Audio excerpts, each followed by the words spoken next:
আমাদের এই বাংলার কিছু নক্ষত্র আছে, তারাই হলো আমাদের নক্ষত্র, তারাই হলো আমাদের একজন রাহবার।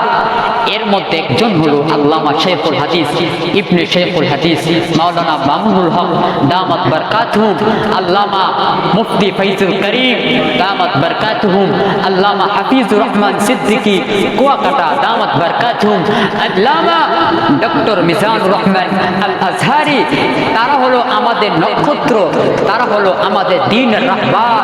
তারা আমাদেরকে যেভাবে বলে আমরা ঠিক সেভাবেই চলবো। যখন তাদের উপর কোনো আক্রমণ আসবে, আরে ভাই মরবো তো মরবো, একদিন মরবো, কিন্তু কোনো কাপুরুষের মতন মরবো না। যদি মরতে হয় মুসলিমের মতন মরবো, যদি মরতে হয় খালিদ বিন ওয়ালিদের মতন মরবো, যদি মরতে হয় উমর ইবনে খাত্তাবের মতন মরবো, কিন্তু কোনো জালেমের কাছে মাথা নত আমরা করব না। কোনো মুসলমান জালেমের কাছে মাথা নত করতে পারে না।